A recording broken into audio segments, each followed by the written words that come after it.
보통 우리가 사랑의 유효기간 이야기하잖아요. 그랬을 때 생물적으로 그 두 사람의 존재감을 확실히 느끼고 매력을 느끼는 거는 짧게는 6개월, 길게는 1년 반, 2년 정도예요. 이게 생물적으로 그 사람의 몸에 의해서 익숙해야 되는 관계는 대개 6개월에서 1년 반 사이예요. 그래서 대개는 결혼한 지 1년 반 내지 2년만 되면요, 쉽게 말해서 그 이성적인 배우자에 대해서 그렇게까지 크게 신체적인 매력이 이전만큼 안 느껴져요. 그러면 다른 훨씬 매력적인, 이성적인 매력적인 사람이 나타난다. 이렇게 되면 어떻게 되냐 하면, 결혼이라는 제도나 뭐 우리가 사회적인 관계로 우리 머릿속에 가지고 있는 게 아니라면, 아주 자연스러운 조건이라면 그쪽에 옮겨가게 된다. 그런데 인간은 그렇게 하지 말라고 제도를 만들고 사회적 관계를 집어넣고 우리를 세뇌를 시킨 거거든요. 저는 그거를 깨야 된다고 생각 안 해요. 그래서 자유연애 운운 안 하는 거예요. 왜? 어차피 옮겨가더라도 또다시 1년 반, 2년 지나면 또 다른 메이트를 찾아가는 행위를 할 수밖에 없는 게 인간이거든요. 동물적인 특성만 본다면. 그럴 때 그러면 어떤 사람들은 그렇지 않고 두 사람이 보면서 계속 가슴이 뛴다라는 생각을 하게 되는가. 여기서부터 이제 그거는 생물적인 부분이 아니라 심리적인 부분에 대한 이해가 있어야 된다는 게 생기기 시작을 해요. 분명히 사람들한테는 처음에 이 신체적으로, 육체적으로, 생물적으로 끌리는 부분과 심리적으로 뭔가 대화가 통한다라는 부분, 이 두 부분이 두 가지 다 동시에 작동하는 것처럼 사람들이 착각하게 된다. 아, 그게 착각이라는 거예요? 처음에요. 이 젊은 남녀가 만났을 때는 대화가 통하는 부분은 생각보다 적어요. 그리고 대개는 멋있으면요, 몸이 훨씬 빨리 반응해요. 그리고 더 재미있는 건요, 상대방이 나하고 안 통하는 부분이 있다는 신호가 막 오더라도요, 그걸 무시해요. 맞아. 무시해. 안 보려고. 안 보려고 그래. 그러지 않을 거야 라고 생각해. 에이, 그거는 남들이 그냥 오해하는 거야. 내가 그렇죠. 본 게 맞아. 맞아, 그래요. 그게 콩깍지. 그게 콩깍지인가 봐. 네. 그리고 그게 조건에 맞춰서 결혼을 하게 되는 경우에 가장 많이 부닥치는 문제예요. 왜냐하면 일반적으로 사회적인 조건, 경제적인 조건이 워낙 중요하죠. 그런데 신체적으로, 생물적으로 괜찮은 사람이죠. 그러면 나하고 너무 잘 맞다라고 생각해요. 완벽한 배우자라고 생각을 해요. 그랬을 때 실제로 대화가 통하느냐 안 통하느냐 부분은, 아니 서로 이 남녀가 만나서 메이팅하는 과정에서는요, 이 전체 호르몬 분비로 인해 가지고 상대방이 더 이쁘게 보이고 멋있게 보이는 건 너무나 당연해요. 그럼 메이팅 과정에서는 어떤 공격적인 동물이라도 이 메이팅 대상한테는 잘해주려고 노력하는 그렇죠. 행동이 나타날 수밖에 없는 거예요. 그의 표현이니까. 그럼요. 그런데 그거가 서로 통한다고 생각을 하게 되는 거죠.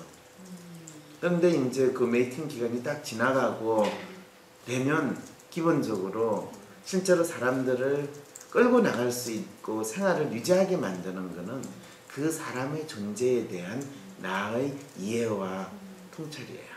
친구를 접할 때와 똑같은 심정으로 바뀌어져야 되는 부분이 생기기 시작을 하는 거예요. 근데 오래된 친구인데 같이 몸을 썩는 친구, 이 상황이 벌어지는 게 부부의 상황으로 가게 되는 거죠. 그러니까 짝이라는 이야기를 할 수 있게 되는 거고, 그것이 사실은 영원한 관계라고 이야기를 할 수 있는데, 이 부분은 사실 우리가 또 대부분의 사람들이 1차적으로 배우자 관계에서 경험하는 이 생물적인 관계, 그거를 넘어서, 그럴 때 진짜 중요한 그 관계의 속성이 어떤 건가에 대한 이해만 있었어도, 실제로 왜 그러면 20대, 30대에는 그렇게 됐고, 사실은 40대, 50대부터는요, 이 어떤 생물적인 관계보다는 진짜 자기를 이해해주고 자기를 공감해주는 그게 더 필요하거든요. 지지해주고 지원해주는. 맞아요. 그렇게 되면요, 그거는 실제로 이 섹스하는 훨씬 더한 이 자극과 기쁨을 줘요, 사람들한테. 활력이 되고. 되고요. 근데 사람들은 그 부분이 어떻게 존재하는지를 배워본 적도 없고 들은 적도 없어요. 지금까지 우리가 학교에 다니면서 그런 걸 배웠겠어요?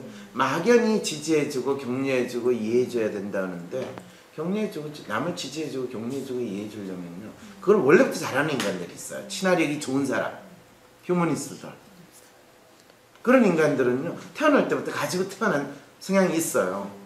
근데 그렇지 않은 다른 모든 사람들은 그게 원래부터 잘 안 하거든요. 그러려면 자기가 알아야 돼요.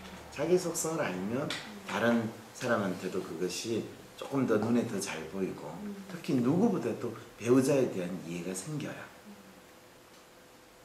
그런데 그게 안 되면 이 관계라는 게 어떻게 바뀌는지도 모르고 또 어떻게 바뀌어야 될지도 모르고, 그러다 보면 남자들은 혹시 바깥에 내 짝이 있을까 또 찾아보게 되고, 물론 찾으면 많아요. 찾으면 많아요. 있을까라면 실제로 재밌는 게 찾으면 있긴 있어요. 그럼 그 사람하고 어떤 관계를 유지해야 될 것인가. 그런데 그 사람하고 생활을 해봐요. 생활을 하면 6개월, 1년만 지나면 또 그렇게 되거든요. 근데 생활을 안 하니까 마치 연애할 때 보이는 그 패턴처럼 항상 관심을 가져주고 뭐 대해줄 수 있죠. 근데 그게 어느 정도였냐, 그때부터 6개월에서 1년, 뭐 맥시멈 하면 2년 정도예요. 그래서 그랬을 때 그 2년 안에 뭐 본인이 이혼하고 새 사람하고 결혼하면 또 다른 관계로 갈 거고, 근데 그렇게 자유롭게 뭐 했다가 이혼했다가 또 다시 결혼했다가 되게 힘들잖아요. 그래서 요즘에 젊은 시절에 결혼해가지고 얼마 안 살고 이혼했다가 다시 결혼하려고 하는 사람이 많아진 것도 바로 이런 패턴이 그대로 나타나고, 그거를 잘 모르는 거를 본인들은 사랑이 식었다든지 또는 처음에 우리의 만남이 잘못됐다든지 이런 부분 때문에 일어나는 거다. 그랬을 때 가장 필요한 게 뭐냐면요, 서로 바꾸려고 하지 말고요, 내 앞에 있는 이 괴물 같은 인간이 어떤 인간인지를 좀 알고나 보자. 그게 1차적이에요. 난 저 인간을 잘 안다고 생각을 하고 있는데 실제로 저 인간을 내가 잘 알고 있는가. 막연히 이럴 거다라고 믿지 말고 우리가 냉철하게 한번 그 인간을 보자.